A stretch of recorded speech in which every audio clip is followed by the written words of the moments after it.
നമ്മുടെ ഇവിടെ കാലത്തിപ്പോൾ നല്ല മഞ്ഞും അത് കഴിഞ്ഞ് ഉഗ്രം വെയിലാണ് കേട്ടോ. അത് കാരണം കൊണ്ട് തന്നെ കാലത്ത് തന്നെ ചെടി നനയൊക്കെ തുടങ്ങും. ശ്രീകുട്ടൻ പോയി കഴിഞ്ഞിട്ടുണ്ടെങ്കിൽ കുറച്ച് നേരം എന്താ ഈ കാണുന്ന രീതിയിൽ നമ്മുടെ ചെടികളോടും പൂക്കളോടൊക്കെ കുശലം പറഞ്ഞ് ഇങ്ങനെ നടക്കാൻ നല്ലൊരു വൈബാണല്ലേ. അങ്ങനെ നമ്മുടെ കഴിഞ്ഞ ദിവസം വളമൊക്കെ ഇട്ട് തയ്യാറാക്കി നിർത്തിയ ബൊഗെയിൻ വില്ലമേ നിറച്ച് പൂക്കൾ ഉണ്ടായിട്ടുണ്ട് കേട്ടോ. നല്ല ഭംഗിയത് കാണാൻ വേണ്ടിയിട്ട് ഭയങ്കര സന്തോഷം. അവരെയൊക്കെ ഒന്ന് നനച്ച് കുറച്ച് വെള്ളം വളമൊക്കെ കുടിക്കാനും കൊടുത്ത് നമ്മുടെ ദിവസം നമുക്ക് ഇവിടെ ആരംഭിക്കാം. എല്ലാവർക്കും നമസ്കാരം. എല്ലാവരും സുഖമായിട്ടിരിക്കണമെന്ന് വിശ്വസിക്കുന്നു. ശ്രീയാണ് കേട്ടോ.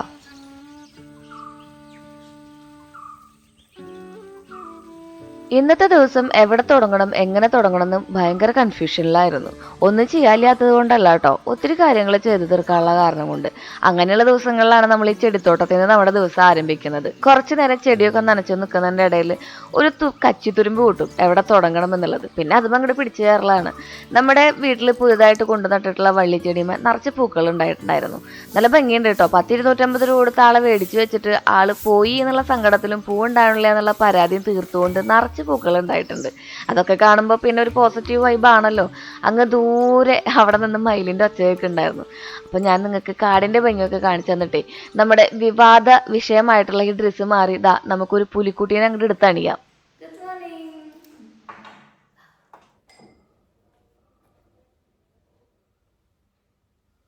ഇത് നമ്മുടെ ശോഭയിൽ പോയാൽ കിട്ടും. ശോഭയിൽ ഞാൻ സാൻഡിൽ ഓയിൽ എന്ന് പറഞ്ഞിട്ടൊരു സംഭവം എല്ലാവർക്കും ഇഷ്ടപ്പെടില്ല കേട്ടോ അതിൻ്റെ മണങ്ങളൊന്നും. നമ്മളെല്ലാവരും വ്യത്യസ്തരായ മനുഷ്യരാണ്. ഭാഗ്യം ഇതിൻ്റെ മണം ഭാഗ്യം പറയാൻ ഭയങ്കര ലൈറ്റ് സ്മെല്ലാണ്. അടുത്തുകൂടെ അങ്ങനെ പോകുമ്പോൾ അങ്ങനെ സുരഭിലമായ മണം പരക്കണം അത്ര. അപ്പോൾ അങ്ങനെ ഇതുണ്ടോയെന്ന് എനിക്ക് അറിഞ്ഞുകൂടാ. പക്ഷെ എനിക്കിതിൻ്റെ മണം പേഴ്സണലി സ്മെൽ ചെയ്യുമ്പോൾ ഭയങ്കര ഇഷ്ടമാണ്. അപ്പോൾ നമുക്ക് പോവാം. മടി പിടിച്ചിരിക്കുന്ന അല്ലെങ്കിൽ ഒട്ടും സമയമില്ലാത്ത ദിവസങ്ങളാണ് ഏറ്റവും ഹെൽത്തി ആയിട്ട് നമ്മൾ ഫുഡ് കഴിക്കാമെന്ന് എനിക്ക് തോന്നാറുണ്ട് കേട്ടോ. അതുപോലെ ഒരു വളരെ പെട്ടെന്ന് ഉണ്ടാക്കാൻ പറ്റുന്ന ഒരു ഹെൽത്തി ബ്രേക്ക്ഫാസ്റ്റ് ഞാൻ പറഞ്ഞു തരട്ടെ. നമ്മുടെ ചെറുപയർ തലേദിവസം മുളപ്പിക്കാൻ വേണ്ടി ഞാൻ കുറച്ച് ഒന്ന് മുള വന്നിട്ടുണ്ടായിരുന്നു. അതിൻ്റെ ഉള്ളിൽ ഈ മില്ലറ്റ്സ് പൗഡർ നമുക്കിത് SBMയിൽ നിന്ന് നമ്മൾ മേടിക്കുന്നതാണ് കേട്ടോ. അതിൽ കുറച്ച് പച്ചമുളകും ഒരു കഷ്ണം ഇഞ്ചിയും പിന്നെ കുറച്ച് വെളുത്തുള്ളിയും കൂടി ഇട്ടിട്ട് ഒരു മുട്ടയും പൊട്ടിച്ചൊഴിച്ച് ഉപ്പ് ഇട്ടിട്ട് നന്നായിട്ടൊന്ന് നമ്മൾ അടിച്ചെടുക്കണം. നല്ല മിക്സിയിൽ ഇങ്ങനെ വെണ്ണ പോലെ അരച്ചെടുക്കുക എന്ന് പറയില്ലേ, അങ്ങനെ അരച്ചെടുത്ത് നമുക്കതിനെ ദോശ ഉണ്ടാക്കാം കേട്ടോ. അതോടൊപ്പം തന്നെ മുട്ടയിലേക്ക് ഒഴിക്കാൻ വേണ്ടിയിട്ട് അല്ലെങ്കിൽ മുട്ട കൂട്ടി അടിക്കാൻ വേണ്ടിയിട്ട് ഇതേ കുറച്ച് പച്ചക്കറികൾ അപ്പുറത്ത് മാറ്റി വെച്ചിട്ടില്ലേ, അതൊക്കെ ചോപ്പർ റൂട്ടിൽ ഇട്ടിട്ട് ഒറ്റ വലിച്ചിട്ടുണ്ടെങ്കിൽ നമുക്ക് ഹെൽത്തി ആയിട്ടുള്ള ബ്രേക്ക്ഫാസ്റ്റ് കഴിക്കാടാ. അപ്പോൾ ഞാനതിൽ പച്ചക്കറികളായിട്ടിട്ടുള്ളത് നമ്മുടെ ഈ ഒരു സവോളയും ക്യാരറ്റും പിന്നെ പച്ചമുളകും പിന്നെ ഒരു വലിയ സവോളയും പിന്നെ 2 മുട്ടയും പിന്നെ കുറച്ച് ഉപ്പും പിന്നെ കുരുമുളക് പൊടിയും മാത്രമാണ്. ഇതിങ്ങനെ നമ്മുടെ ചോപ്പർ റൂട്ടിൽ നന്നായിട്ട് കുറച്ച് നേരം അടിച്ചെടുക്കുമ്പോൾ കുനുകുനാന്ന് അരിഞ്ഞു കിട്ടും. പിന്നെ 2 ദോശ ഉണ്ടാക്കും. പിന്നെ ഈ കത്തി പ്രയോഗം നിങ്ങൾ നോക്കണ്ട. എനിക്ക് ഈ കത്തി എന്നുണ്ടെങ്കിൽ വേറെ ഒന്നും വേണ്ട, ഞാൻ എല്ലാം അതുകൊണ്ട് ചെയ്യും. ഇവ മറച്ചിടൽ വെച്ച് സ്പൂണായിട്ടുള്ള ആ ഒരു പരിപാടി ഉണ്ടല്ലോ, അതുവരെ അതുകൊണ്ട് ഞാൻ ചെയ്തെടുക്കും. പിന്നെ അത് ബാക്കിയുള്ളത് നാളത്തേക്ക് വേണ്ടിയിട്ട് ജസ്റ്റ് ഒന്ന് നമ്മുടെ ആ ഒരു സിലിക്കോൺ കവർ ഉണ്ടല്ലോ അതുകൊണ്ട് മൂടി എടുത്ത് വെച്ചിട്ടുണ്ട്. പിന്നെ അതേ നമ്മുടെ മുട്ടയും കൂടി ഇതുപോലെ ഒന്ന് ആക്കി എടുത്തിട്ടുണ്ടെങ്കിൽ ഇത് ഫ്ലിപ്പ് ചെയ്യാനായിട്ട് എനിക്ക് കുറച്ച് പേടിയാണ്. അത് കാരണം കൊണ്ട് തൊട്ടപ്പുറത്ത് വേറൊരു പാൻ വെച്ച് ചൂടാക്കിയിട്ട് ഇതിൻ്റെ പകുതി മതിയായിരിക്കും കേട്ടോ, എന്നാൽ തന്നെ ഭയങ്കര ഫുൾഫില്ലായിട്ട് നമുക്ക് തോന്നും. ഇപ്പം കാലത്ത് ഒരു 10 മണിയാകുമ്പോൾ ഇത് കഴിച്ചിട്ടുണ്ടെങ്കിൽ പിന്നെ ഒരു 2 മണി 3 മണി വരെ ഞാൻ ഇതുമ്പോൾ നിൽക്കുന്നേ. ഇച്ചിരി ഹെൽത്തിയും കൂടിയാണല്ലോ. അപ്പം നമ്മുടെ ബ്രേക്ക്ഫാസ്റ്റ് എന്ന് പറയുന്നത് ഈ കാണുന്ന സംഭവമാണ്. പിന്നെ കാപ്പിയും ചായയൊക്കെ ഒഴിവാക്കിയ കാരണം കൊണ്ട് നമ്മൾ കുറച്ച് തേനിൽ ചെറുനാരങ്ങ ഒഴിച്ച് ചൂടുവെള്ളത്തിൽ കുടിക്കും കേട്ടോ. വായക്ക് രുചിയുള്ളത് വിട്ടിട്ട് ശരീരത്തിന് നല്ലതൊക്കെ കഴിക്കാം. അതെ, ഒരു രുചി കുറവൊന്നുമില്ല കേട്ടോ. രണ്ടെണ്ണം തിന്നതിന് വിശക്കുകയില്ല നമുക്ക്. ഞാൻ താടിത്തുള്ളി മതിക്കാനാണ് പോണത്. തിയറി ആണെങ്കിൽ വലിയ കുഴപ്പമില്ല കേട്ടോ. പ്രാക്ടിക്കലി ക്ലാസ് എടുക്കുകയാണെന്നുണ്ടെങ്കിലാണ് നമ്മൾ ഇതിലെങ്കിലും ഒന്ന് ബോഡി വളയുള്ളൂ. പക്ഷെ 1 മണിക്കൂറിന് എത്തിപ്പെടാൻ വേണ്ടിയിട്ട് നമുക്ക് ചുരുങ്ങിയത് ഒരു 4 മണിക്കൂർ വേസ്റ്റ് ആക്കണം.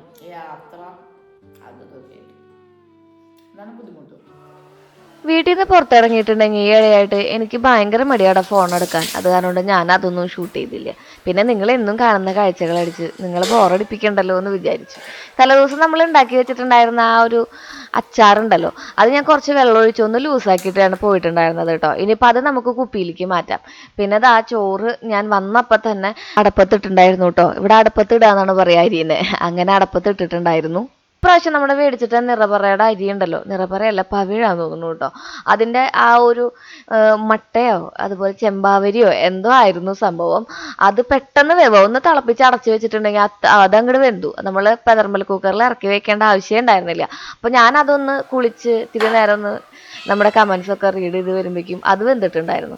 അച്ചാർ ഇതാ ഒരു ഗമട്ടൻ കുപ്പിയിൽ സെറ്റാക്കി വെച്ചിട്ടുണ്ട്. ഇവിടെ അച്ചാറില്ലാണ്ട് ഒരു കാര്യം നടക്കില്ല എന്നുള്ള കാര്യം നിങ്ങൾക്ക് അറിയാലോ. അങ്ങനെ നമ്മൾ ഇന്ന് വിഭവസമൃദ്ധമായ ഒരു സദ്യ അങ്ങോട്ട് ഒരുക്കാന്ന് വിചാരിച്ചു. അപ്പൊ പിന്നെ എനിക്ക് 2 ദിവസം അടുക്കളയിൽ കയറേണ്ടി വരില്ലേ. കാരണം ഇവിടെ വാഴയിലത്തെ നന കഴിഞ്ഞിട്ടുണ്ടെങ്കിൽ ചേട്ടന്മാർക്ക് പിന്നെ 2 ദിവസം അവധിയാ. അവരില്ല എന്നുണ്ടെങ്കിൽ ഈ കുക്കിങ് എനിക്ക് സത്യം പറഞ്ഞിട്ടുണ്ടെങ്കിൽ ഒരു പ്രഹേളികയാണ്. അപ്പൊ നമുക്കിന്ന് നമ്മുടെ മോരുകൂട്ടാൻ വെക്കാം. അതാവുമ്പോ 2 ദിവസം തിമിർത്ത് കഴിക്കാം. മോരുകൂട്ടാൻ ഞാനിന്ന് വെള്ളത്തിലല്ല കേട്ടോ വെച്ചെടുക്കണേ, വെള്ളം തൊടിയിക്കാതെ വെച്ചെടുക്കണേ. നമ്മുടെ കുമ്പളങ്ങി ഇങ്ങനെ സ്പോഞ്ച് പോലെ ആയിട്ടുണ്ടായിരുന്നു കടയിൽ നിന്ന് കൊണ്ടുവന്നിട്ട്. അത് നമുക്ക് തൊലി കളഞ്ഞ് കുനുകുന കഷ്ണങ്ങളാക്കിയിട്ട് ഉപ്പും മഞ്ഞപ്പൊടിയും കുരുമുളകും ചേർത്ത് നമ്മുടെ വെളിച്ചെണ്ണയിൽ ഒന്ന് വറുത്തെടുക്കാം. അതായത് അതിലത്തെ വെള്ളമൊക്കെ ഒന്ന് പോകുന്ന രീതിയിൽ. എന്നിട്ട് നമ്മൾ നാളികേരം അരയ്ക്കാൻ വെക്കുന്നുണ്ട്. അതിൽ നമ്മൾ ഒരു കഷ്ണം ഇഞ്ചിയും പിന്നെ വെളുത്തുള്ളിയും പച്ചമുളകും പിന്നെ നമ്മുടെ ജീരകം ഉണ്ടല്ലോ അതും കൂടി നന്നായിട്ട് വെണ്ണ പോലെ അരച്ചെടുക്കണം കേട്ടോ. ഞാനതിൽ വെള്ളം തൊടിക്കാത്ത കാരണം കൊണ്ട് തന്നെ നമ്മുടെ ഈ ഒരു കട്ട തൈരുണ്ടല്ലോ അതായിട്ടാണ് അരച്ചെടുക്കുന്നത്. പിന്നെ ഇത്തിരി മഞ്ഞപ്പൊടി കൂടുതൽ വേണമെന്നുണ്ടെങ്കിൽ ഇത്തിരി മഞ്ഞപ്പൊടിയും കൂടി ചേർത്തോ.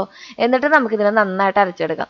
ചിലർ പറയാറുണ്ട് ഞങ്ങളുടെ ഇവിടെ വെളുത്തുള്ളി ഒന്നും ചേർക്കില്ലേ ശ്രീ മോര് കൂട്ടാനില്ലെന്ന്. ഇവിടെ എങ്ങനെയാന്നേ, ഇവിടെ നമ്മൾ പല കാലങ്ങളായിട്ട് ഇങ്ങനെ മോര് കൂട്ടാൻ വെക്കണേ. ഈ വാക്ക് വഴങ്ങണില്ലല്ലോ വായിലങ്ങട്. അങ്ങനെ നമ്മൾ അത് നല്ല വെണ്ണ പോലെ അരച്ചെടുത്ത് അതിലേക്ക് വെച്ചിട്ടുണ്ട്. ബാക്കി വന്ന തൈരിനും കൂടി നമുക്ക് നന്നായിട്ടൊന്ന് അടിച്ചൊഴിക്കാം. ആവശ്യത്തിന് ഒന്ന് ലൂസാക്കിയിട്ട് ഇതാ ഇനി വറ്റിച്ചെടുക്കലാണ് പരിപാടി കേട്ടോ. ഇതോടെ എൻ്റെ മോര് കൂട്ടാൻ റെഡി ആയിട്ടുണ്ട്. നമ്മൾ കാളന്നൊക്കെ പറയില്ലേ, വറ്റിച്ച് ആ ഒരു പരുവത്തിലാണ് എനിക്കത് കിട്ടിയിട്ടുണ്ടായിരുന്നത് കേട്ടോ. എനിക്ക് നമ്മുടെ കായും ചേനയും ഒക്കെ ഇട്ട് വെക്കുന്നതിനേക്കാളും ഭയങ്കര ഇഷ്ടമാണ്. അതും ഇഷ്ടമാണ്, മോര് കൂട്ടാൻ ഇഷ്ടമാണ്. പക്ഷെ ഈ ഒരു കുമ്പളങ്ങിയും അതുപോലെ തന്നെ നമ്മുടെ എന്താണ് വെള്ളരിക്കൊക്കെ ഇട്ട് വെക്കില്ലേ, ആ ഒരു സംഗതി എന്ന് പറയുന്നത്. അപ്പോൾ അതവിടെ കിടന്ന് നന്നായിട്ടൊന്ന് വെറ്റട്ടെ. അപ്പോഴേക്കും നമുക്ക് നമ്മുടെ ആ ഒരു അഗസ്ത്യ ചീര ഉണ്ടല്ലോ അതുമൊന്നും ഒരു തോരൻ വെക്കാമെന്ന് വിചാരിച്ചു. അഗസ്ത്യ ചീര എന്നിവിടെ ഉണ്ടായോ അന്ന് തൊട്ട് ഞാൻ അതിനെ ഉപദ്രവിക്കാനും ചൂഷണം ചെയ്യാനും തുടങ്ങിയതാണ്. പക്ഷേ ഈ സംഭവം ഭയങ്കര ഹെൽത്തിയാണ് കേട്ടോ. എനിക്ക് നല്ല മാറ്റം ഉണ്ട്. നമ്മുടെ ഇതൊക്കെ കൂട്ടിയിട്ടാണ് ഞാനിപ്പോൾ നമ്മുടെ കാലത്ത് ദോശയും സാധനങ്ങളൊക്കെ കഴിക്കുക, അഥവാ അത് ബാക്കി വന്നിട്ടുണ്ടെങ്കിൽ. അപ്പോൾ വയറൊക്കെ നല്ല ഒരു എന്താ പറയുക, നല്ല ഫ്രീ ആയിട്ടിരിക്കുന്ന ഒരു ഫീല് നമുക്ക് ഫീൽ ചെയ്യാറുണ്ട്. ഇന്ന് ഞാൻ ചെറുള്ളിയിലല്ല സവോളയിലാണ് ഉണ്ടാക്കിയെടുത്തിട്ടുള്ളത് കേട്ടോ. നാളികേരമൊക്കെ ഇട്ടിട്ട് നന്നായിട്ടൊന്ന് വഴട്ടി അവനൊന്ന് ഒതുക്കി വെച്ചപ്പോൾ എനിക്ക് തോന്നി എന്നാൽ പിന്നെ 2 മുട്ടയും കൂടെ ആവാന്ന്. അങ്ങനെ മുട്ട കുറച്ച് ഉപ്പും കുരുമുളക് ഇട്ടിട്ട് ഒന്നും കൂടി അവൻ്റെ ഒപ്പം ചിക്കി പൊരിച്ചെടുത്തപ്പോഴേ അടിപൊളി തോരനായിട്ടുണ്ട്. ഇതിനെക്കുറിച്ച് പിന്നെ ഞാൻ പ്രത്യേകിച്ച് അവതരണവും വിശേഷണം ഒന്നും വേണ്ടല്ലോ. നമ്മുടെ വ്ളോഗിൽ എന്നും ഇപ്പോൾ ഒരു താരമായിട്ട് നിൽക്കുന്നതാണ് നമ്മുടെ വീടിൻ്റെ മുറ്റത്തുണ്ടായ അഗസ്ത്യ ചീര. ഇനി ഒരാളും കൂടി പൂക്കാണ്ട് കേട്ടാ. അവൻ പൂക്കുമ്പോൾ ചോപ്പ കളറാവണേ ഈശ്വരാ എന്നാണ് എൻ്റെ പ്രാർത്ഥന. എന്തായാലും ആവാൻ വഴിയില്ല. 2 ആളെയും ഞാൻ ഒരു സ്ഥലത്ത് ഒരു കടയിൽ നിന്ന് മേടിച്ചുകൊണ്ട് വെച്ചതാ. ഇനിയിപ്പോൾ വെള്ളയായാലും എനിക്ക് സങ്കടമില്ല. കാരണം ഇവനുണ്ടെങ്കിൽ ഇപ്പം തോരൻ വെക്കാനായിട്ട് എനിക്ക് എവിടേക്കും പോകേണ്ട ഒരു ആവശ്യമില്ല. പിന്നെ ഇപ്പോൾ ഇതൊക്കെ ആയ സ്ഥിതിക്ക് ഇത്തിരി നോൺ വെജ് ഇല്ലാണ്ട് കാര്യങ്ങൾ എങ്ങനെ നടക്കും? ദൂട്ട് ചവയ്ക്കുന്ന തിരക്കില്ല കേട്ടോ ഞാൻ. എനിക്ക് ഈ അടുക്കളയിൽ നിന്നിട്ട് അപ്പയൊക്കെ ആയിട്ട് എന്തെങ്കിലുമൊക്കെ കൊത്തി പറക്കുന്ന കാരണം കൊണ്ടേ നേരത്തിന് ഫുഡ് കഴിക്കാൻ പറ്റില്ലടോ. നമ്മൾ ഓരോന്ന് രുചിയും നോക്കി അതിൻ്റെ കുറേ വേണ്ടായകകളും പോരായ്മകളൊക്കെ തിരിച്ചറിഞ്ഞ് വരുമ്പോഴേക്കും പിന്നെ എൻ്റെ വിശപ്പങ്ങട് മാറും. എന്നോട് അമ്മ എപ്പോഴും പറയണ കാര്യമാണ് കേട്ടോ, നമ്മൾ ഭക്ഷണം നേരത്ത് കഴിക്കണം, അതിൻ്റെ ഇടയിൽ ഞൊട്ടിഞ്ഞുണഞ്ഞിരിക്കാൻ പാടില്ല എന്ന്. അമ്മയുടെ ഒരു ഭാഷയത്. അങ്ങനെ നമ്മൾ ചിക്കൻ മാരിനേറ്റ് ചെയ്ത് വെച്ചിട്ടുണ്ട് കേട്ടോ. നമ്മുടെ ഇഞ്ചി വെളുത്തുള്ളി പച്ചമുളക് പേസ്റ്റും മുളക് പൊടിയും മഞ്ഞൾപ്പൊടിയും മല്ലിപ്പൊടിയും അതുപോലെ തന്നെ കുറച്ച് തൈരും കൂട്ടി നന്നായിട്ട് നമ്മുടെ ജാറിലൊന്ന് അടിച്ച് ഗരം മസാല ചേർക്കാൻ മറക്കരുത് കേട്ടോ. എന്നിട്ട് നമ്മൾ ഇതാ കുറച്ച് അരമണിക്കൂർ അങ്ങനെ അങ്ങോട്ട് വെച്ചിട്ട് ഇവനങ്ങോട്ട് വറുത്തെടുക്കുക. അടച്ച് വെച്ചിട്ട് വേണം ആദ്യം വേവിക്കാൻ വേണ്ടിയിട്ട് കേട്ടോ. എന്നിട്ട് നമ്മൾ കുറച്ച് നേരം കഴിഞ്ഞിട്ട് പിന്നെ ആ വെള്ളം വറ്റിച്ചെടുക്കുമ്പോൾ ചിക്കൻ നന്നായിട്ട് വെന്ത് ഫ്രൈ ആയിട്ട് കിട്ടും. ഇനി നമ്മുടെ പതിവ് പോലെ തന്നെ ചെമ്മീൻ ചമ്മന്തി. ഇന്ന് അങ്ങടെ എല്ലാം ഇട്ടിട്ടാ. നമ്മുടെ കുഞ്ഞുള്ളി കഴിഞ്ഞായിരുന്നു, അത് കാരണം കൊണ്ട് കുഞ്ഞുള്ളി ഇല്ലാത്ത സവോളയിൽ തയ്യാറാക്കി എടുത്തിട്ടുള്ള നമ്മുടെ ഈ ഒരു ചമ്മന്തി. അതിൽ നമ്മൾ സവോള ഇട്ടിട്ടുണ്ട്, പച്ചമുളക് ഇട്ടിട്ടുണ്ട്, വേപ്പിൻ്റെ ഇല ഇട്ടിട്ടുണ്ട്, ഒരു കഷ്ണം വെളുത്തുള്ളി, ഒരു കുഞ്ഞ് ഇഞ്ചി ഇട്ടിട്ടുണ്ട്, പിന്നെ നമ്മൾ വറ്റമുളക് ഇട്ടിട്ടുണ്ട്, പിന്നെ നമ്മുടെ കല്ലുപ്പ് ഇട്ടിട്ടുണ്ട്, പുളി ഇട്ടിട്ടുണ്ട്, പിന്നെ നമ്മുടെ ഈ ഒരു എന്താ പറയുക എടാ ചെമ്മീൻ ചമ്മന്തി ആണല്ലോ, അപ്പോൾ ചെമ്മീൻ വേണമല്ലോ, അതും ഇട്ടിട്ടുണ്ട്. ഇതേ പിന്നെ നമ്മൾ നമ്മുടെ ആ ഒരു മോര് കൂട്ടാൻ നല്ല കട്ടിക്ക് വന്നു എന്ന് പറഞ്ഞില്ലേ, അതിൽ കുറച്ച് കടുകും വറ്റൽമുളകും നല്ല നെയ്യിൽ നമ്മൾ മൂപ്പിച്ചെടുത്തിട്ടിട്ടുണ്ട്. അപ്പോൾ ഒരു അടിപൊളി ടേസ്റ്റ് ആയിട്ടുള്ള മോര് കൂട്ടാനും നമ്മുടെ ചെമ്മീൻ ചമ്മന്തിയും ചിക്കൻ വറുത്തതും ഈ ഒരു തോരനും കൂടി സെറ്റായപ്പോൾ എനിക്ക് തോന്നി ഇവനൊന്ന് വാഴയിൽ പൊതിഞ്ഞെടുക്കണമെന്ന്. ചില സമയങ്ങളിൽ നമുക്കൊരു വാഴയിലൊക്കെ പൊതിച്ചോറ് കഴിക്കാനുള്ള ഒരു ആഗ്രഹം തോന്നില്ലേ. ഇത് തോന്നുന്നതിൻ്റെ കാരണം ഡാൻസ് ക്ലാസ്സിൽ നിന്ന് പോയി വരുന്ന വഴിക്ക് ഞാൻ പൊതിച്ചോറ് കണ്ടായിരുന്നു. അപ്പോൾ ആ പൊതിച്ചോറിൽ എനിക്കിഷ്ടമുള്ള വിഭവങ്ങളും ഉണ്ടാവില്ല, മാത്രമല്ല അത് മുഴുവൻ തിന്നാനായിട്ട് എന്നെ കൊണ്ട് കൂടില്ല. അപ്പോഴാണ് ഞാൻ ഈ ഒരു പരിപാടി സ്വീകരിച്ചത് കേട്ടോ. വീട്ടിലെത്തിയിട്ട് നമുക്ക് തന്നെ ഉണ്ടാക്കാം, നമുക്ക് തന്നെ പൊതിച്ചോറ് കെട്ടാം എന്നുള്ള ഒരു തീരുമാനത്തിലെത്തിയത്. അങ്ങനെ ഒരു 3 പൊതിച്ചോറേ നമുക്കിന്ന് വേണ്ടു. 3 പൊതിച്ചോറിന് ഇപ്പം അത്ര അധികം വലിയ നേരമൊന്നും വേണ്ടല്ലോ. ഇതങ്ങോട്ട് പൊതിഞ്ഞ് ഭാഗ്യൻ്റെ കയ്യിൽ കൊടുത്തിട്ടുണ്ട് തന്നെ ഭാഗ്യൻ്റെ മുഖത്ത് വരുന്ന പുഞ്ചിരിക്കും ആ മനസ്സിലുണ്ടാവുന്ന സന്തോഷവും എനിക്ക് വായിച്ചറിയാൻ പറ്റുന്ന കാരണം കൊണ്ട് ഞാൻ അതങ്ങോട്ട് കെട്ടുന്നുണ്ട്. നല്ല ചെമ്പാവരി അരി, ഇത് ചെമ്പാവരിയാണോ എന്ന് എനിക്കറിയില്ലടാ, പക്ഷെ ഇങ്ങനെ വെള്ളയമ ചുമപ്പ വരകളുണ്ട്. അതും നമ്മുടെ അച്ചാറും അതുപോലെ തന്നെ നമ്മുടെ കട്ടക്കാളനും നമ്മൾ 3 ഇലയിൽ വിളമ്പി, പിന്നെ ആവശ്യത്തിലധികം തോരൻ വിളമ്പിയിട്ടുണ്ട് കേട്ടോ. ഇത് മുട്ടയിട്ട കാരണം കൊണ്ട് ചൂടോടെ കഴിക്കുന്നതായിരിക്കും നല്ലതെന്ന് എനിക്ക് അറിയാമെന്നുണ്ടെങ്കിലും പൊതിച്ചോറിൽ എപ്പോഴും ചൂട് വേണമെന്ന് വാശി പിടിക്കാൻ പാടില്ലല്ലോ നമ്മൾ. അങ്ങനെ നമ്മൾ ചിക്കൻ അടക്കം വിളമ്പി ഇതിനെ സെറ്റാക്കി വെച്ചിട്ടുണ്ട്. പിന്നെ ഉരുട്ടി നമ്മുടെ ചമ്മന്തിയും കൂടി സൈഡിൽ വെച്ചിട്ടുണ്ടെങ്കിൽ കാര്യം കഴിയും. ഇതൊക്കെ ഒന്ന് മടക്കി കെട്ടൽ ഒരു പണിയാണ് എന്നുണ്ടെങ്കിലും ഇത് വേണ്ടാത്ത കാര്യമാണ് എന്ന് നിങ്ങൾക്ക് പലർക്കും തോന്നായിരിക്കും. ഇത് പ്ലേറ്റിലിട്ട് കഴിച്ചാൽ പോലെയെന്ന് തോന്നാം. ചില ആഗ്രഹങ്ങൾ നമുക്കിങ്ങനെ ചെയ്യണം എന്ന് തോന്നുമ്പോൾ അപ്പം അങ്ങോട്ട് ചെയ്യണം. പിന്നേക്ക് മാറ്റി വെച്ചിട്ടുണ്ടെങ്കിൽ ആ ആഗ്രഹങ്ങളുടെ ഗുമ്മ അങ്ങോട്ട് പോവും. അങ്ങനെ കണ്ട എന്ത് ഭംഗിയിലാണ് അവരൊക്കെ ഇരിക്കണേ. ഇനി ഇവരെയൊക്കെ നമുക്കൊന്ന് പൊതിയാം കേട്ടോ.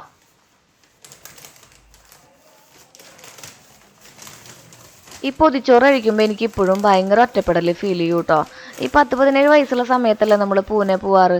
അപ്പോൾ ജയന്തി ജനത 10-36 മണിക്കൂർ എടുക്കണം ആ വണ്ടിയിൽ ഇരിക്കണം നമ്മൾ അവിടെ എത്താൻ വേണ്ടിയിട്ട്. ആ സമയത്ത് ഈ പൊതിച്ചോറ് ഇങ്ങനെ തുറക്കും ഇവിടെ ഇടയ്ക്കൊക്കെ വെച്ചിട്ടേ. അപ്പോൾ വീടൊക്കെ നമുക്ക് വല്ലാണ്ട് മിസ് ചെയ്യൂടാ. ആ ഒരു കാലഘട്ടം കഴിഞ്ഞു പോയത് ഞാൻ ആലോചിക്കുമ്പോൾ എനിക്കൊരു പേടി സ്വപ്നമായിരുന്നു. ഈ 36 മണിക്കൂർ വണ്ടിയിൽ ഇങ്ങനെ ഇരുന്ന് ഒറ്റയ്ക്ക്, ചിലപ്പോൾ സമയങ്ങളിൽ മാത്രമേ കൂട്ടുകാരുണ്ടാവുള്ളൂ, മിക്കതും ഞാൻ ഒറ്റയ്ക്കാണ് പോക്കും വരവൊക്കെ. അപ്പോൾ ഈ പൊതിച്ചോറ് ഇങ്ങനെ അഴിക്കുമ്പോൾ എനിക്ക് ആ ജയന്തി ജനതയും പൂനെയിലത്തെ ഒറ്റപ്പെട്ട ലൈഫും ഒക്കെ ഓർമ്മ വരും. ഈ ഫസ്റ്റ് ഇയർ സെക്കൻഡ് ഇയറും ഭയങ്കര ബുദ്ധിമുട്ടായിരുന്നു, പിന്നെ അതൊക്കെ അങ്ങോട്ട് കഴിഞ്ഞു പോയി. എന്നാലും വല്ലപ്പോഴും തുറക്കുമ്പോൾ അതൊക്കെ ഒരു തരണം ചെയ്ത് വന്നതിൻ്റെ സന്തോഷം വേറെ ഉണ്ട് കേട്ടോ. ചെറുതായിട്ടേ ഒരു ബോഡി പെയിനും തലവേദനയൊക്കെ ഫീൽ ചെയ്യുക. ഇച്ചിരി നേരം നമുക്ക് കിടന്നാലോ? തലവേദന എടുത്തിട്ട് ഒരു നിവർത്തിണ്ടായിരുന്നല്ലോ. ഞാൻ ആ പൊതിച്ചോറ് എങ്ങനെയെങ്കിലും കിട്ടി അവസാനിപ്പിച്ചത്. സത്യം പറയുകയാണെങ്കിൽ ഞാൻ ഭക്ഷണമൊന്നും കഴിച്ചില്ല, അവിടെ പോയി കിടന്നു, കുറച്ചു നേരം കിടന്നു. കിടന്നത് എനിക്ക് ഓർമ്മയുള്ളൂ, ഞാൻ ഉറങ്ങിപ്പോയി. ഞാൻ ടാബ്ലറ്റ് വെച്ചിട്ട് കിടന്ന കേട്ടാ, ഞാൻ അങ്ങനെ ഉറങ്ങിപ്പോയി. അത് കഴിഞ്ഞ് അത്രേ എന്താ പറയാ അത്യന്താപേക്ഷിതമായ അവസരങ്ങളിൽ വാക്ക് ശരിയാണെന്ന് തോന്നുന്നു അപ്പോഴാണ് ഗുളിക കഴിക്കുക. എനിക്ക് ഗുളിക കഴിക്കാൻ ഭയങ്കര മടിയാണ്. ഗുളിക ആ ഒരു ഗുളികയാണെന്ന് മനസ്സുകൊണ്ട് അംഗീകരിച്ച ആ സാധനം വായി കിട്ടുമ്പോഴേക്കും ഇങ്ങോട്ട് വരുന്ന ഒരു അവസ്ഥയാണ്. അത് കാരണം കൊണ്ട് ഗുളിക കഴിക്കാൻ എനിക്ക് ഭയങ്കര മടിയാണ്. അപ്പൊ എന്നാലും അത്രയും വയ്യാണ്ടായിട്ട് വേണം ഗുളിക കഴിക്കണം എന്നുണ്ടെങ്കിൽ. എനിക്ക് ഇതിനെ കണ്ണീന്ന് കുടുകൂടാതെ വെള്ളം ഒഴുകായിരുന്നു തലവേദന എടുത്തിട്ട്. എനിക്ക് രണ്ട് പിന്നില് വേദന എടുക്കണം, കഫക്കെട്ടിന്റെ ആയിരിക്കാം കേട്ടോ. അപ്പോൾ ആവിയൊക്കെ പിടിച്ച് ഗുളിക കഴിച്ച് ഞാൻ അവിടെ കിടന്നു ഒരു അരമണിക്കൂറോളം. അപ്പൊ എനിക്ക് തോന്നി, എണീറ്റപ്പോ തോന്നി കുറേ കാര്യങ്ങൾ ചെയ്തു തീർക്കാനുണ്ടേ. നമുക്ക് കിടക്കണോടത്ത് ഒരു മനസ്സമാധാനം ഉണ്ടാവില്ല, എന്നാൽ ഈ കാര്യങ്ങൾ ചെയ്യാനായിട്ടുള്ള ഒരു ആരോഗ്യം ഉണ്ടാവില്ല. ആ ഒരു അവസ്ഥ വരില്ലേ നമുക്ക്, അതൊരു പ്രത്യേകതര അവസ്ഥയാണ്. പലർക്കും നമ്മുടെ വീട്ടില് കാര്യങ്ങൾ ചെയ്തു തീർക്കാനായിട്ടുള്ള ചേച്ചിമാര്, അതായത് എന്തെങ്കിലും ജോലി പെൻഡിങ്ങിൽ വെച്ചിട്ടുണ്ടെങ്കിൽ മാനസിക സമ്മർദ്ദം വരുന്ന ചേച്ചിമാർക്കും അനിയത്തിമാർക്കും ഒക്കെ ഒന്ന് പറഞ്ഞാൽ മനസ്സിലാവും. ചേട്ടന്മാർ അങ്ങനെ ചെയ്യുന്നവരുണ്ടെങ്കിൽ അവർക്കും ഒന്ന് പറഞ്ഞാൽ മനസ്സിലാവും. കിച്ചണൊക്കെ ഒന്ന് വൃത്തികേടായിട്ട് കിടന്നിട്ടുണ്ടെങ്കിൽ അയ്യോ ഇത് എങ്ങനെയാ കിടന്ന് ഉറങ്ങുക, അത്രയും വയ്യാണ്ടായിട്ടാവും ചിലപ്പോൾ നമ്മൾ നിൽക്കുന്നുണ്ടാവുക. അപ്പോൾ കിച്ചൺ വൃത്തിയാക്കുന്നത് ഇപ്പൊ ചേട്ടന്മാരാവട്ടെ ചേച്ചിമാരാവട്ടെ അവർക്കത് ചെയ്യാണ്ട് പോയി കിടന്നിട്ടുണ്ടെങ്കിൽ ഭയങ്കര മാനസിക ബുദ്ധിമുട്ടായിരിക്കും, ഉറക്കം വരില്ല. ആ സെയിം അവസ്ഥയായിരുന്നു എനിക്ക് ആ ബെഡുമ്പോൾ പോയി കിടന്നപ്പോൾ ഉണ്ടായിരുന്നത്. പിന്നെ ആ ഗുളികയുടെ ക്ഷീണത്തിൽ ഞാൻ അങ്ങോട്ട് ഉറങ്ങിപ്പോയി.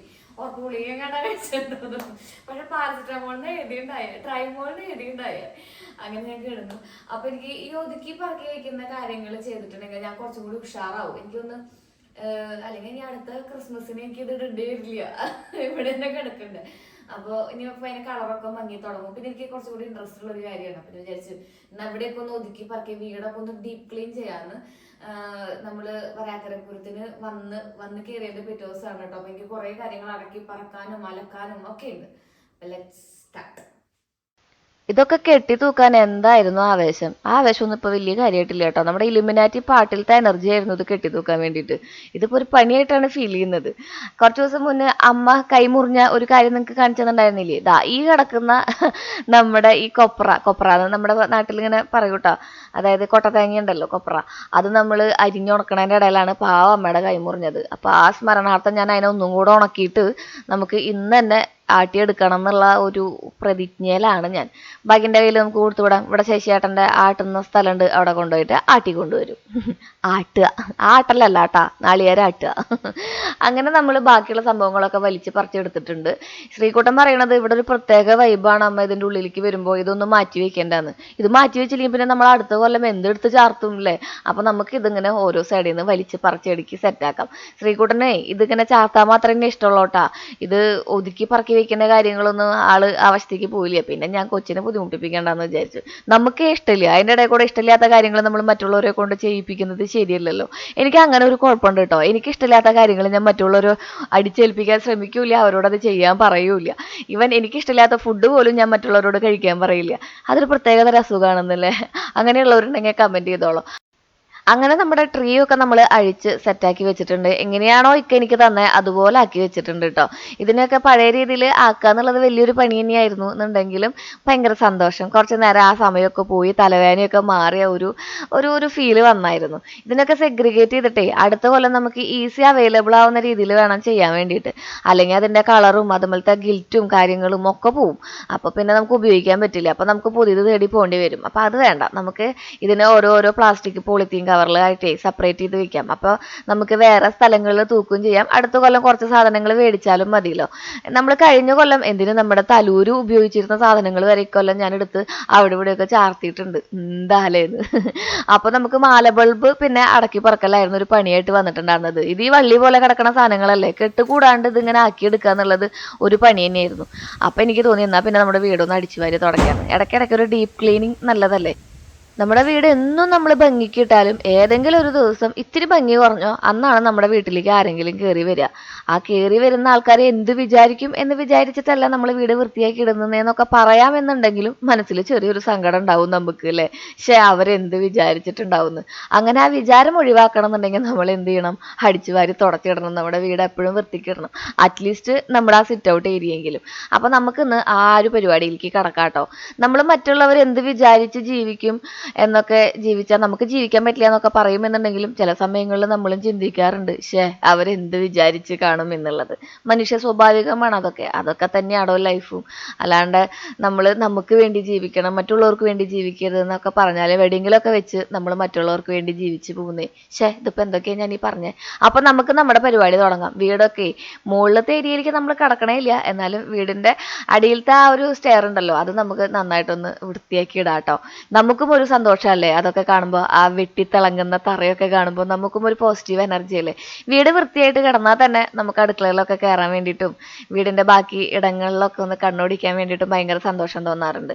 ഇവിടെയാണ് ശ്രീകുട്ടനും ഭാഗ്യനും ഏറ്റവും അധികം ചെലവഴിക്കുന്ന സ്ഥലം, അവരെ ഏറ്റവും അധികം വൃത്തിയാക്കുന്ന സ്ഥലം.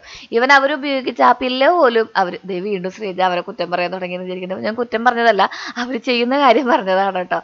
എല്ലാം കൂടി ഒരു സ്ഥലത്തേക്ക് ഇങ്ങനെ കൂട്ടിയിടും, എന്നിട്ട് അതുമ്മ കിടക്കും, അവിടെ നിന്ന് എനിക്ക് പോവും. അത് മര്യാദയ്ക്ക് റീപ്ലേസ് ചെയ്യാന്നുള്ളൊരു സ്വഭാവം ഇവിടെ ആർക്കും പറഞ്ഞിട്ടും ഇല്ല, ചെയ്യിപ്പിച്ചിട്ടുമില്ല. പക്ഷെ ശ്രീകുട്ടനെ ഞാനത് പറഞ്ഞു ചെയ്യിപ്പിക്കും. ഭാഗ്യന് ഇനി ഇത്രയൊക്കെ പൈസ ആയിട്ട് വേറെ ശീലങ്ങളൊക്കെ പഠിപ്പിച്ചെടുക്കാന്ന് പറഞ്ഞിട്ടുണ്ടെങ്കിൽ പറയാനേ പറ്റും, നമുക്ക് അടിക്കാൻ പറ്റില്ലല്ലോ.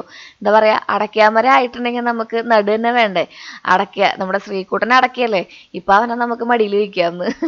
അങ്ങനെ ആ ഒരു പരിപാടികളൊക്കെ കഴിഞ്ഞ് പൂജാ റൂമൊക്കെ ഒന്ന് വൃത്തിയാക്കി നമ്മുടെ പൂജാ റൂമിലത്തെ വിളക്കൊക്കെ ഒന്ന് കഴുകി സെറ്റാക്കി നമുക്ക് നമ്മുടെ റൂമുകളിലേക്ക് പ്രവേശിക്കാമെന്ന് വിചാരിച്ചു കേട്ടോ. ഇവിടെ കാലത്ത് എണീറ്റിട്ടുണ്ടെങ്കിൽ റൂമുകൾ വൃത്തിയാക്കിയിട്ടിട്ട് പോരണമെന്ന് നമ്മൾ പറയുമെങ്കിലും അതൊന്നും നടക്കാറൊന്നുമില്ല. ഞാൻ തന്നെ ചെന്ന് വൃത്തിയാക്കലാണ് പതിവ് കേട്ടോ. നമ്മുടെ CID മൂസയിൽ പറയുന്ന പോലെ ഇത് മിഷ്യൻ കഴുകി വെക്കുമോ? ഇല്ല, നിങ്ങൾ പോകുമ്പോൾ ഞാൻ കഴുകി വയ്ക്കുമെന്ന് അറിയില്ല. അതുപോലെ അവർ പോകുമ്പോൾ ഞാൻ തന്നെ മടക്കലാണ് പതിവ്. എന്നാലും നമ്മുടെ ബെഡൊക്കെ ഇതുപോലെ ഒന്ന് വൃത്തിയാക്കിയിട്ടിട്ടുണ്ടെങ്കിൽ നല്ല. ശ്രീകുട്ടന് സ്കൂള് അവധിയുള്ള ദിവസങ്ങളിലാണെങ്കിൽ അവൻ ബെഡൊക്കെ അടിപൊളിയായിട്ട് മടക്കിയിട്ടിട്ടാണ് പോരാറുള്ളത്. ഭാഗ്യനോട് പിന്നെ പറഞ്ഞിട്ട് വലിയ കാര്യമൊന്നുമില്ല, ആളത് ചെയ്യില്ല. അപ്പോൾ മറക്കണതാവും കേട്ടോ. പിന്നെ നമുക്ക് കുറ്റമൊന്നും പറയാൻ പറ്റില്ല. കാലത്ത് എത്തിയിട്ടൊരു ഗഡുബടാണ്. ചിലപ്പോൾ 10-15 മിനിറ്റിലൊക്കെയാണ് കുളിച്ചൊരുങ്ങിയ ആൾ ഷോപ്പിലേക്കൊക്കെ പോവാ, വൈകിട്ടൊക്കെ അല്ലേ കിടക്കണ്ടാവുക. അതിൻ്റെ ഇടയിൽ കൂടെ നമ്മൾ ബെഡ് ഒരുക്കൂ എന്ന് പറഞ്ഞിട്ടുണ്ടെങ്കിൽ ആ മനുഷ്യൻ ചിലപ്പോൾ ഒരുക്കുമായിരിക്കും, എന്നാലും മനസ്സിൽ വിചാരിക്കും താടകയെന്ന് നിനക്കിവിടെ എന്താടി പണിയെന്ന് ചോദിക്കും. അപ്പോൾ അങ്ങനെയൊന്നും ചോദിക്കാൻ പാടില്ല കേട്ടോ, അതൊക്കെ ഗാർഹിക പീഡനത്തിൻ്റെ ഭാഗമാണെന്നുണ്ടെങ്കിലും നമുക്കത് ചെയ്തിട്ട് കൊടുക്കാം അല്ലേ, പാവല്യമ്മയുടെ ഭാഗ്യനല്ലേ. പക്ഷെ ഇന്നേ വരെ ഭാഗ്യൻ എന്നെ ഇന്നൊരു കാര്യം ചെയ്യണം, ഇങ്ങനെ ചെയ്യണം, അങ്ങനെ ചെയ്യണം, എന്താ അത് ചെയ്യാതിരുന്നേ എന്നൊന്നും പറഞ്ഞ് ബോധേടാക്കുകയോ, എനിക്ക് ഇഷ്ടമുണ്ടെങ്കിൽ ചെയ്യാം, എനിക്ക് ഇഷ്ടമില്ലെങ്കിൽ ചെയ്യണ്ട. ആളോടും അങ്ങനെ തന്നെയാണ്. നമ്മൾ ആളങ്ങനെ ഒന്നും പറഞ്ഞാൽ അത് ചെയ്തൂടെ ഇത് ചെയ്തൂടെ, അത് ആൾക്കും താല്പര്യമില്ലാത്തൊരു കാര്യമാണ് കേട്ടോ. അത് കാരണം ഞങ്ങളൊരു മ്യൂച്വൽ അണ്ടർസ്റ്റാൻഡിൽ മുന്നോട്ട് പോവാണ്. നമുക്ക് ഇഷ്ടമുണ്ടെങ്കിൽ ചെയ്യാം, ഇഷ്ടമില്ലെങ്കിൽ അത് അവിടെ കിടന്നോട്ടെ, ഇഷ്ടമാവുമ്പോൾ ചെയ്താൽ മതി, അല്ലെങ്കിൽ അത് ഞാൻ ചെയ്തോളാം, അങ്ങനെയുള്ള മൈൻഡും ഇല്ല. അപ്പോൾ നമ്മളെന്താ ചെയ്യുക, നമ്മളെന്നെ ചെയ്യൂലേ, നമ്മുടെ വീടല്ലേ, നമ്മളത് വൃത്തിയിൽ കൊണ്ട് നടക്കുമല്ലോ. അപ്പോൾ അങ്ങനെയൊക്കെയാണ് ഇവിടുത്തെ കാര്യങ്ങൾ കുട്ടികളെ. ഞാനിങ്ങനെ എൻ്റെ ലോകത്ത് രാജാവും വേലക്കാരിയായിട്ട് അങ്ങോട്ട് വിലസാണ്. അപ്പോൾ നമുക്ക് നമ്മുടെ 2 റൂമും തുടച്ചെടുത്തിട്ടുണ്ട്. പിന്നെ ഇടയ്ക്കിടയ്ക്ക് നമ്മൾ വൃത്തിയാക്കുന്ന പരിപാടിയുള്ള കാരണം കൊണ്ട് വലിയ പണിയൊന്നുമില്ല കേട്ടോ. അപ്പോൾ ശ്രീകുട്ടനും ഭാഗ്യനും വരാറായിട്ടുണ്ട്.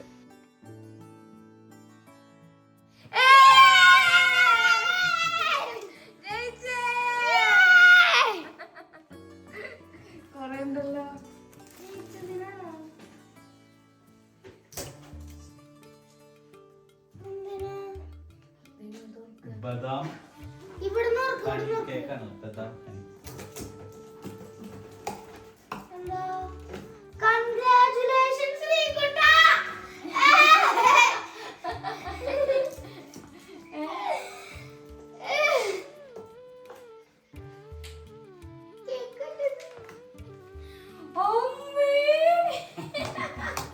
ഇതിപ്പോൾ ഈ കാണുന്നത് എന്താ വെച്ചിട്ടുണ്ടെങ്കിലേ, നമ്മുടെ ശ്രീകുട്ടന് ഇന്നൊരു മാച്ച് ഉണ്ടായിരുന്നു, ഒരു ഫുട്ബോൾ മാച്ച്. അതിലാള് ജയിച്ചു. അപ്പൊ അതിന്റെ ഒരു കേക്ക് മുറി ഫംഗ്ഷനാണ് നിങ്ങൾ ഈ കണ്ടുകൊണ്ടിരിക്കുന്നത്. എന്താലേ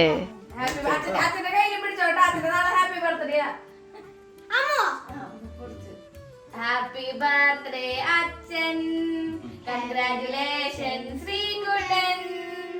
ഹാപ്പി ബർത്ത്ഡേ അച്ഛൻ, കൺഗ്രാറ്റുലേഷൻ ശ്രീകുട്ടൻ. Happy happy. പിള്ളേർ എന്തെങ്കിലും ഒരു ആഗ്രഹം പറഞ്ഞാൽ അത് സാധിപ്പിച്ചു കൊടുക്കേണ്ടത്. ഇതിപ്പോൾ ശ്രീകുട്ടൻ്റെ ആഗ്രഹം ഞാനൊരു പേസ്ട്രി മേടിക്കാനാണ് പറഞ്ഞത്. 100 രൂപ കൊടുത്ത ഒരു നല്ല പേസ്ട്രി കിട്ടും, ബ്ലാക്ക് ഫോറസ്റ്റിൻ്റെ ഒക്കെ. അപ്പം ഉണ്ട് നമ്മുടെ ഭാഗ്യൻ ഒരു പൂ ചോദിച്ചപ്പോൾ ഒരു പൂക്കാലം കൊണ്ടുവന്നിരിക്കുന്നു. അതാണ് നമ്മുടെ ഭാഗ്യൻ. അങ്ങനെ ഞങ്ങൾ കേക്കൊക്കെ മുറിച്ച് കഴിഞ്ഞു. അതിൻ്റെ ഇടയിൽ ഒരു ബർത്ത്ഡേ എന്ന് പറഞ്ഞില്ലേ, നാളെ നമ്മുടെ ഭാഗ്യൻ്റെ ബർത്ത്ഡേ ആണ് കേട്ടോ. അപ്പോൾ അതും കൂടെ സെറ്റാക്കി ഞാൻ. അങ്ങനെ ശ്രീകുട്ടൻ കുളിയൊക്കെ കഴിഞ്ഞ് സെറ്റാക്കി വന്നപ്പോഴേക്കും നമ്മൾ ഒതുക്കി വെച്ചിട്ടുള്ള കാര്യങ്ങളൊക്കെ കൊണ്ടുപോയി വെക്കടാ ടെറസിൻ്റെ മുകളിൽ എന്ന് പറഞ്ഞപ്പോൾ വലിയ ഇഷ്ടമൊന്നുമില്ലെങ്കിലും അമ്മ പറഞ്ഞതല്ലേ, വൈകുന്നേരം ആകുമ്പോൾ കട്ടട്ടയിൽ എഴുതാൻ എന്തെങ്കിലും വേണ്ടേ. കട്ടട്ട അവൻ്റെ ബുക്കാണ്. അതിൽ നമ്മൾ ഇന്ന് അമ്മേനെ സഹായിച്ചോ, എന്ത് പുതിയ കാര്യം പഠിച്ചു എന്നൊക്കെയുള്ള കുറച്ച് ഓപ്ഷനുകളുണ്ട്. അതിൽ എഴുതി കൂടാനായിട്ട് ശ്രീകുട്ടന് എന്തെങ്കിലുമൊക്കെ വേണ്ടതെന്ന് വിചാരിച്ചതാ നമ്മൾ കുറച്ച് പരിപാടികളൊക്കെ കുഞ്ഞിനെ കൊണ്ട് ചെയ്യിപ്പിച്ചിട്ടുണ്ട്. ബാലവേലയാണ്, ഇനി എന്നെ വല്ലവരും പിടിച്ച് പോലീസിൽ ഏൽപ്പിക്കാവോന്ന്. നമ്മുടെ വീട്ടിലത്തെ ജോലികളൊക്കെ മക്കളെ കൊണ്ട് പറഞ്ഞ് തന്നെ ചെയ്യിപ്പിക്കണം കേട്ടോ. അവർ കണ്ടറിഞ്ഞൊന്നും ചെയ്യില്ല. അപ്പോൾ നമ്മൾ പറഞ്ഞ് അതുപോലെ തന്നെ ഇങ്ങനെയൊക്കെയുള്ള കാര്യങ്ങൾ ഉണ്ടെന്ന് പറഞ്ഞ് മനസ്സിലാക്കി, അമ്മയും അച്ഛനും ഇതൊക്കെ ചെയ്തിട്ടൊക്കെ തന്നെയാണ് വളർന്നു വന്നതെന്നൊക്കെ പറഞ്ഞ് മനസ്സിലാക്കി തന്നെ ചെയ്യിപ്പിക്കണം. കുറച്ചൊക്കെ നമ്മൾ അവരവരുടെ ഇഷ്ടത്തിന് നമ്മൾ അനുഭവിച്ച ആ സാഹചര്യങ്ങൾ അവരെ അനുഭവിക്കാൻ വിടുന്നില്ല എന്നുണ്ടെങ്കിലും കുറച്ചൊക്കെ അവരെ അനുഭവിച്ച് തന്നെ വളർത്തണം. ചോദിക്കുമ്പോഴേക്കും എന്തെങ്കിലും സാധനങ്ങൾ മേടിച്ചു കൊടുക്കുക, അല്ലെങ്കിൽ പറയുമ്പോഴേക്കും കരയുമ്പോഴേക്കും നമ്മളത് സാധിപ്പിച്ചു കൊടുക്കുക എന്നൊക്കെ അവരിൽ വഷളത്തരം ഉണ്ടാക്കുമെന്ന് അറിയില്ലേ. അപ്പോൾ അതൊക്കെ കുറച്ചൊക്കെ സത്യമായിട്ട് തോന്നിയിട്ടുണ്ട്. എങ്കിലും ഒരുപാടൊന്നും വലിയ സാധനങ്ങളല്ല, കുഞ്ഞു കുഞ്ഞു സാധനങ്ങളൊക്കെ ചോദിക്കണമെന്നുണ്ടെങ്കിൽ നമ്മളത് ചോദിക്കുമ്പോഴേക്കും മേടിച്ചു കൊടുക്കാറുണ്ട് കേട്ടോ. ഇതിപ്പോൾ എന്താ ഞാൻ പറഞ്ഞത്, കാര്യം മനസ്സിലായിട്ടുണ്ടാവുമല്ലോ. അതന്നെ സംഭവം. ഇനി നമ്മുടെ സ്റ്റോർ റൂമിലത്തെ കുറച്ച് ഒതുക്കലും പറക്കലും കാര്യങ്ങളൊക്കെയാണ്. സ്റ്റോർ റൂം എന്ന് പറയുന്നത് ഇവിടുത്തെ ഒരു അണ്ടാവാണ്. ഇതിൻ്റെ ഉള്ളിലേക്ക് എന്തെങ്കിലും പോയിട്ടുണ്ടെങ്കിൽ തിരിച്ചിങ്ങോട്ട് വരാനായിട്ട് ഭയങ്കര പാടാണ്. അപ്പോൾ നമ്മൾ ഇടയ്ക്കിടയ്ക്ക്, അതായത് ഒരു 3-4 ദിവസം കൂടുമ്പോൾ ഞാൻ ഇതിൻ്റെ ഉള്ളിൽ കയറിയിട്ട് പൊടികളും ബാക്കി സംഭവങ്ങളൊക്കെ വലിയ വലിയ ബക്കറ്റുകളിലൊക്കെയാണ് ആക്കി വെക്കുന്നത്. അതൊക്കെ ഒന്ന് എടുത്ത് സെഗ്രിഗേറ്റ് ചെയ്ത് വെക്കും കേട്ടോ, അല്ലെങ്കിൽ ഒന്ന് വേറെ രീതിയിൽ അക്കോമഡേറ്റ് ചെയ്ത് വെക്കും. അപ്പോൾ നമുക്കറിയാം ഏതൊക്കെ പൊടികൾ എവിടെയൊക്കെ ഉണ്ട്, മുളക് പൊടി ഉണ്ടോ. ചിലപ്പോൾ നമ്മൾ മുളക് പൊടി ഇല്ല എന്ന് കണ്ടിട്ടുണ്ടെങ്കിൽ അപ്പോൾ തന്നെ നമ്മുടെ കൃഷ്ണൻ്റെ കടയ്ക്ക് ഭാഗ്യന് വിടും, പോയി എനിക്കൊരു 1/2 കിലോ മുളക് പൊടി മേടിച്ചിട്ട് വായോ എന്ന് പറഞ്ഞിട്ട്. അപ്പോൾ ആ മുളക് പൊടിയും നമ്മൾ വീട്ടിൽ മുമ്പ് മേടിച്ച് വെച്ച മുളക് പൊടിയും ഒക്കെ കൂടിയായിട്ട് എന്തായി, മുളക് പൊടിയുടെ ഒരു ബഹളായി. അങ്ങനെ ഇരിക്കുന്ന സമയങ്ങളിലാണ് ഇടയ്ക്കിടയ്ക്ക് ഇതിൻ്റെ ഉള്ളിൽ കയറി ഒന്ന് ഒതുക്കുക എന്നുള്ള പരിപാടിയിലേക്ക് നമ്മൾ എത്തിയത്.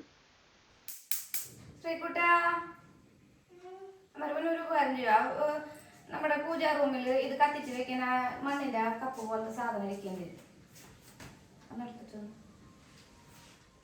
എന്തെങ്കിലും പണി പറയുമ്പോൾ വളരെ ചെറിയ പണിയായാലും അവരുടെ മുഖത്ത് ആ ഒരു ഭാവവ്യത്യാസം ഉണ്ടല്ലോ, അത് നമ്മളിങ്ങനെ കണ്ടില്ല എന്ന് നടിച്ച് അവരെ കൊണ്ട് ആ ജോലികൾ ചെയ്യിപ്പിക്കണം. അല്ലെങ്കിൽ പിന്നെ എപ്പോഴെങ്കിലും ജോലികൾ പറയുമ്പോൾ അവർക്ക് കുറച്ചുകൂടി മടി വരും. അപ്പോൾ ഇടയ്ക്കിടയ്ക്ക് കുഞ്ഞു കുഞ്ഞു ജോലികൾ അവരെ നമ്മളൊപ്പം നിർത്തി ചെയ്യിപ്പിക്കുമ്പോഴേ അവർക്കത് അവരുടെ റെസ്പോൺസിബിലിറ്റി ആയിട്ട് ഫീൽ ചെയ്യും. പിന്നെ അവരുടേതായ ലോകത്ത് ഒരു കുറച്ച് നേരം കളിക്കാനായിട്ട് നമ്മളൊന്നും ശല്യം ചെയ്യാതെ അവർക്ക് ഇഷ്ടമുള്ള രീതിയിൽ കളിക്കാൻ വിടണം. അപ്പോൾ അവർക്ക് അതൊരു ഫ്രീഡായിട്ടും ഫീൽ ചെയ്യും. അപ്പോൾ ഇതൊക്കെ ഞാൻ ചെറിയ ചെറിയ ബുക്കുകളൊക്കെ വായിച്ചിട്ട് നമ്മുടെ കുട്ടികളെ എങ്ങനെ നമ്മുടെ വഴിക്ക് വരുത്തണം എന്നുള്ള കുറേ ബുക്കുകളൊക്കെ ഉണ്ടല്ലോ, അതൊക്കെ വായിച്ച് ഞാൻ എൻ്റേതായ രീതിയിൽ ഡെവലപ്പ് ചെയ്തിട്ടുള്ള കുറച്ച് ശീലങ്ങളൊക്കെയാണ് കേട്ടോ. നമ്മളൊന്നുള്ളതെന്നുണ്ടെങ്കിലും ഒലക്കൊണ്ട് തല്ലി വളർത്തണം എന്ന് കാരണന്മാർ പറയില്ലേ. ചില സമയങ്ങളിൽ എനിക്കത് ശരിയാണെന്ന് തോന്നും, ചില സമയങ്ങളിൽ എനിക്ക് തോന്നും അവരങ്ങനെ അടിച്ച് വളർത്തേണ്ട ആവശ്യമില്ല, നമ്മൾ സ്നേഹപൂർവ്വം പറഞ്ഞ് മനസ്സിലാക്കി എല്ലാ കാര്യങ്ങളും ചെയ്യിപ്പിക്കാമെന്ന്. ഇത് നമ്മൾ രണ്ട് ഇമോഷനുകളിലൂടെ കടന്നു പോകും. എപ്പോഴും പറയുന്ന പോലെ മനുഷ്യ സഹജമാണ് എന്നേ. അങ്ങനെ നമ്മൾ നമ്മുടെ ഫ്രിഡ്ജും ഒന്ന് വൃത്തിയാക്കിയിട്ടുണ്ട്, എഴുതാനുള്ള ബോർഡൊക്കെ ക്ലീൻ ആക്കി വന്നിട്ടുണ്ട്. ഇത് നമ്മുടെ കണ്ണിമാങ്ങിയാണ്. ഇത് മൊത്തത്തിൽ ഒരെണ്ണം എടുത്തുകൊണ്ട് പോയി കഴിക്കലാണ് ശ്രീകുട്ടൻ്റെ പരിപാടി. അപ്പോൾ ഞാൻ എന്താ ചെയ്യാച്ചിട്ടുണ്ടെങ്കിൽ ഇതിനെ ഒരു കണ്ണിമാങ്ങനെ ചിലപ്പോൾ ഞാൻ 10 കഷ്ണമാക്കും, അല്ലെങ്കിൽ കുഞ്ഞിതാണെന്നുണ്ടെങ്കിൽ 2 കഷ്ണങ്ങളാക്കിയിട്ട് കൊടുക്കുകയുള്ളൂ. എല്ലാം നമ്മളിങ്ങനെ റേഷനിൽ ചെയ്തിട്ടുണ്ടെങ്കിൽ ഈ അധികം വരി കഴിക്കാനുള്ള അവരുടെ പ്രവണതയും കുറച്ചൊക്കെ ഷെയർ ചെയ്യാനുള്ള അവരുടെ മെൻറ്റാലിറ്റിയും കൂടി നിൽക്കും കേട്ടോ. അങ്ങനെ നമുക്ക് വൈകുന്നേരമായപ്പോൾ നമ്മുടെ പൊതിച്ചോറ് കഴിക്കേണ്ട സമയമായി.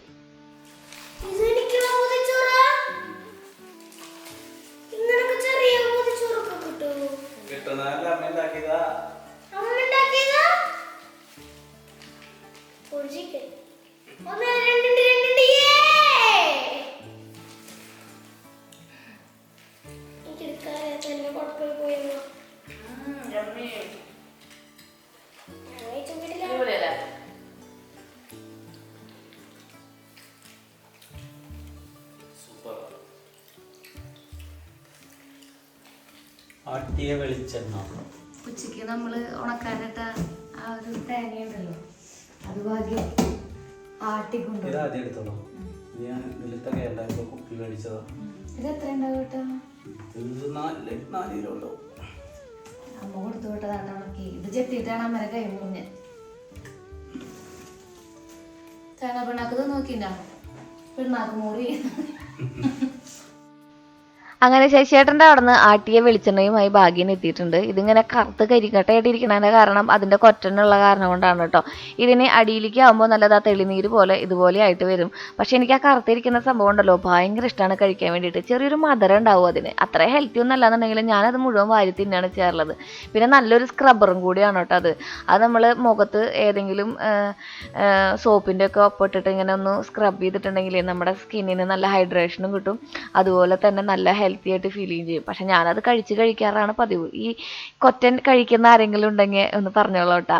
അങ്ങനെ നമുക്ക് പാത്രങ്ങളൊക്കെ കഴുകി വെച്ച് നമ്മൾ കുറച്ച് ദിവസം മുമ്പ് നെസ്റ്റോ പോയിട്ടുണ്ടായിരുന്നല്ലോ, അവിടെ നിന്ന് കുറച്ച് സാധനങ്ങളൊക്കെ മേടിച്ചിട്ടുണ്ടായിരുന്നു. അതൊക്കെ അഴിച്ചതാ നമുക്കൊന്ന് സെറ്റാക്കി ഇടാം കേട്ടോ.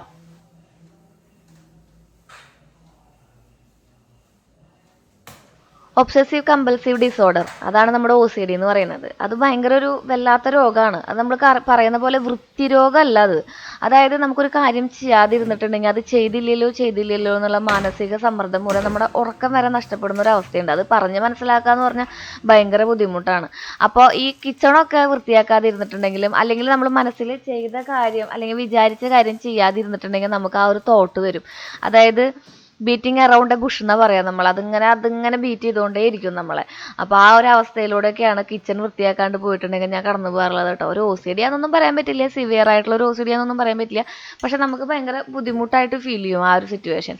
അപ്പോൾ ഇതൊക്കെയാണ് നമ്മൾ നെസ്റ്റോന്ന് മേടിച്ചിട്ടുണ്ടായിരുന്ന സംഭവങ്ങൾ. വലിയ ബീപ്പക്കുറ്റി പോലത്തെ 2 ഗ്ലാസ് മേടിച്ചിട്ടുണ്ട്. ഇളയമ്മയ്ക്ക് നമ്മൾ ആ ഉണ്ണിയപ്പത്തട്ട് മേടിച്ചു കൊടുത്തപ്പോൾ അമ്മ പറഞ്ഞായിരുന്നു അമ്മയ്ക്ക് ഒരെണ്ണം വേണമെന്ന്. അങ്ങനെ അമ്മയ്ക്ക് ഒരെണ്ണം മേടിച്ചു കൊടുത്തു. പിന്നെ നമ്മൾ പൊടികൾ ഒരുപാട് മേടിച്ച് വെക്കുമല്ലോ, നമുക്ക് പൊൻകതിറിൻ്റെ പൊടികൾ ജോഷിയായിട്ട് ഒരുപാട് കൊണ്ടുവന്ന് തന്നിട്ടുണ്ടായിരുന്നു. അതൊക്കെ സെറ്റാക്കി വെക്കണം കേട്ടോ, അല്ലെങ്കിൽ എക്സ്പയറി ഡേറ്റ് കഴിഞ്ഞ് പോണത് ഞാൻ തന്നെ അറിയില്ല. കുറേയൊക്കെ അധികം ആകുമ്പോൾ നമ്മൾ ചേച്ചി കൊണ്ടുപോകാറാണ് പതിവ്, അല്ലെങ്കിൽ അമ്മ കടയിലേക്ക് ചേട്ടന്മാർക്ക് ഉണ്ടാക്കാൻ കൊണ്ടുപോകും. അങ്ങനെ അതൊക്കെ സെഗ്രിഗേറ്റ് ചെയ്ത് വെച്ച് അടക്കി പറക്കി വെച്ച ഒരു പ്രൊഡക്റ്റീവായിട്ടുള്ള ദിവസം അവസാനം എൻ്റെ കയ്യിലുണ്ടെന്ന് ഭയങ്കര സന്തോഷം തോന്നി. അങ്ങനെ ഒരു ദിവസത്തേക്ക് നാളെ ഇങ്ങനെ എന്താ പറയുക ഇറങ്ങുമ്പോൾ, അതായത് നാളെ നമ്മൾ നമ്മുടെ റൂമിൽ നിന്ന് ഇറങ്ങുമ്പോൾ ഭയങ്കര പോസിറ്റീവായിട്ടുള്ള ഒരു അറ്റ്മോസ്ഫിയർ അത് നമുക്ക് പ്രതീക്ഷിക്കാം അല്ലേ. അപ്പോൾ വീഡിയോ ഇഷ്ടപ്പെട്ടാൽ ലൈക്ക് ചെയ്യാനും ഷെയർ ചെയ്യാനും മറക്കരുത് കേട്ടോ. അപ്പോൾ അഭിപ്രായങ്ങളും നിർദ്ദേശങ്ങളൊക്കെ എഴുതി അറിയിക്കുക. അടുത്ത വീഡിയോയിൽ നമുക്ക് വീണ്ടും കാണാം. Till then take care, bye. Sreeja.